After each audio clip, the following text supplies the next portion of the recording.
बिस्मिल्लाहिर्रहमानिर्रहीम। बच्चों, हमने 10th क्लास की मैथ स्टार्ट की हुई है उर्दू मीडियम। और बच्चों, मैंने चैप्टर नंबर 1 से लेकर चैप्टर नंबर 13 तक उनकी तमाम मैंने मशकें भी कंप्लीट करवा दी और उनकी मैंने तमाम मुतफ़रक़े मशकें भी कंप्लीट करवा दी और चैप्टर नंबर 9 के मैंने मसले भी कंप्लीट करवा दिए। तो बच्चों, हमने मुतफ़रक़ मशक स्टार्ट की हुई है और उसका मैंने क्वेश्चन नंबर 1 MCQs वाला मैंने कंप्लीट करवा दिया था। आज हम करेंगे क्वेश्चन नंबर 2। क्वेश्चन नंबर 2 का दिए हुए सवालात के हमने मुख्तसर जवाबात देने हैं और उसका मैंने जोज़ नंबर 1 ले लिया। मदरजा ज़ेल की तारीफ़ करनी है हमने, इनकी क्या करनी है, तारीफ़ें करनी हैं और इसकी इश्काल भी बनानी है। सबसे पहले हम देखेंगे दायरे का किता। दायरे का किता क्या होता है, इसकी तारीफ़ क्या बनेगी। दायरे का वो ख़त, यहाँ पर हम क्या लिखेंगे, दायरे का वो ख़त। ये दायरे का वो ख़त जो कोस। तो बच्चों, दायरे का वो ख़त जो कोस बच्चों, दायरे का वो ख़त जो कोस और मुतलक़े वतर ने घेरा हो। तो बच्चों, वो हमारे पास क्या कहलाता है, दायरे का वो ख़त जो कोस और मुतलक़े वतर ने घेरा हुआ हो। तो वो हमारे पास क्या कहलाता है, दायरे का किता कहलाता है। मैं आपको डायग्राम से समझा देता हूँ। ये मेरे पास क्या है, एक दायरा है और इस दायरे का हमने क्या बनाना है, किता का मतलब होता है सेगमेंट, दायरे का सेगमेंट। बच्चों, ये दायरे का क्या कहलाता है, कता। यानी ये दायरे का क्या कहलाएगा, कता। ये ए रख देंगे, इस पॉइंट का नाम बी रख देंगे। इसी तरह एक ये वाली लाइन है, ये लाइन भी क्या कहलाती है, दायरे का किता कहलाता है। और इसका ये था, ये बी था, इसका नाम सी और डी रख देंगे। तो बच्चों, ये दायरे का क्या कहलाता है, कता। अगर मैं सेंटर से इस तरह लाइन पास करवा दूं, ये भी क्या कहलाएगा, दायरे का किता कहलाएगा। तो बच्चों, ये था हमारे पास इसका ए, जो दायरे का किता का मराद होता है दायरे का वो ख़त जो कोस और उसके मुतलक़ा वतर ने घेरा हुआ हो, वो दायरे का क्या कहलाता है, हमारा किता कहलाता है। अब दायरे का देखेंगे ममास। दायरे का ममास एक ऐसी, बच्चों ये एक ऐसी सीधी लाइन होती है, एक ऐसी लाइन होती है जो मोहित को सिर्फ एक नुक्ते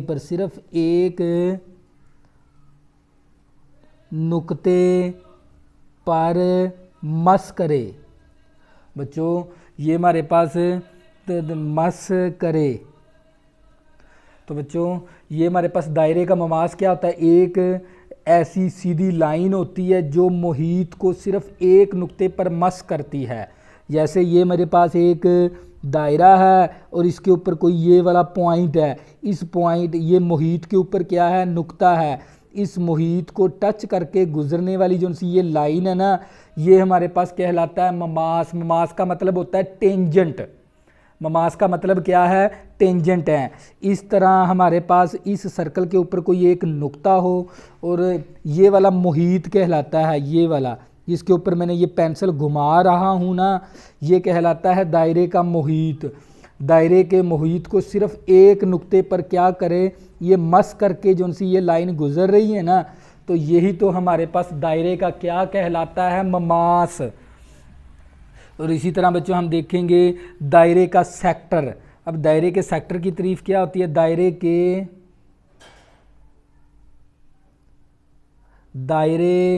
के दो रदासी, दायरे के दो रदासी कितात, कितात और उनके मुतलका, उनके मुतलका, मुतलका एक कोस से घेरा हुआ हो, घेरा हुआ, घेरा हुआ इलाका। तो बच्चों आपको पता होना चाहिए दायरे का सेक्टर क्या होता है। अगर मैं इसको आपको डायग्राम से समझाऊं तो ये मेरे पास सेंटर है, एक मैंने ये वाला रदास ले लिया, एक मैंने ये रदास ले लिया, और ये वाला क्या कहलाएगा, ये वाला जो सा इलाका ना, ये देखो कोस भी है इसके अंदर, ये क्या क्योंकि कोस गोलनुमा होती है, देखो कोस भी है, और इससे जो सा घेरा हुआ जो सा इलाका है ना ये वाला, ये हमारे पास कहलाता है दायरे का सेक्टर। एक ये वाला रदास हो गया, एक ये रदास हो गया। यहाँ पर मैंने यही बात लिखी है, दायरे के दो रदासी कितात, एक ये वाला रदासी कितात, एक ये वाला रदासी कितात, और इनके मुतलका कोस, ये वाली मुतलका कोस, ये जो सी मुतलका कोस है ना ये वाली, जिसके ऊपर मैं पेंसिल घुमा रहा हूँ, ये वाली से घेरा हुआ ये इलाका हमारे पास क्या कहलाता है, दायरे का सेक्टर कहलाता है। इसके बाद बच्चों हम देखेंगे महसूर दायरा।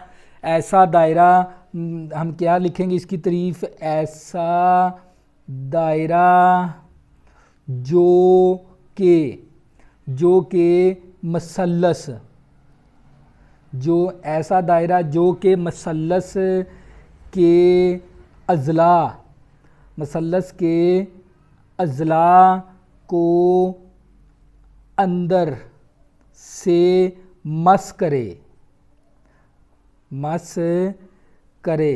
तो बच्चों आपको पता होना चाहिए मसूर दायरा क्या होता है, ऐसा दायरा जो कि मसल्लस के अज़ला को अंदर से क्या करे, मस करे। जैसे ये हमारे पास क्या है, एक मसल्लस है, और इस मसल्लस के ना अंदर की जानब इस तरह दायरा क्या करे, इसके अज़ला को मस करे इस तरह। तो बच्चों इस कोने का नाम ए रख देंगे, इस कोने का नाम बी और इस कोने का नाम सी। ये मासूर दायरा एक ऐसा दायरा होता है जो कि मसल्लस के अज़ला को अंदर से मस करे। ये देख लें, तो ये मसल्लस को कहाँ से मस करता है, अंदर से, तो ये कहलाता है मासूर दायरा। तो इसी तरह महासर दायरा, महासर दायरा क्या होता है, ऐसा दायरा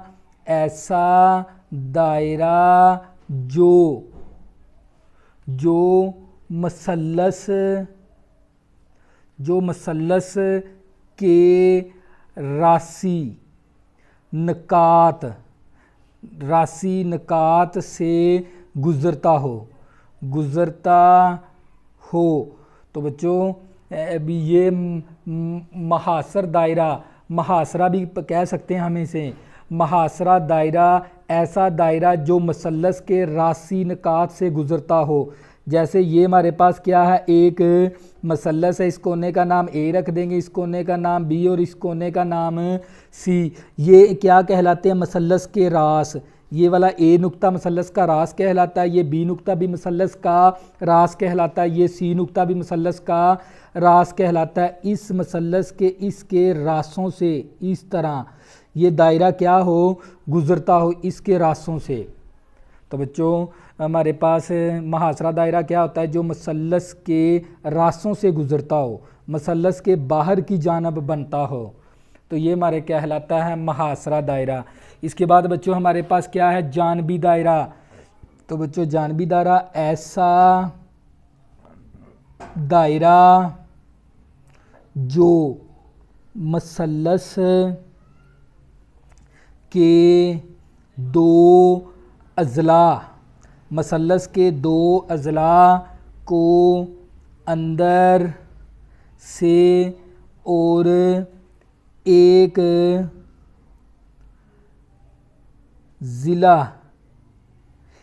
ज़िले को बाहर से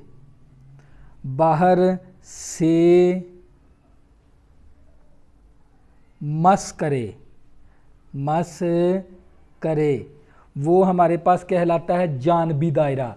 फिर दोबारा रिपीट करवा देता हूँ ताकि आप लोगों का कंसेप्ट क्लियर हो जाए। तो बच्चों आप लोगों के ऐसा दायरा जो मसलस के दो अज़ला को अंदर से, जो मसलस के दो अज़ला को अंदर से और एक ज़िले को बाहर से क्या करे, मस करे, तो वो हमारे पास क्या कहलाता है, जानबी दायरा। अगर मैं इसको इस तरह बनाऊं तो ये मेरे पास क्या है, एक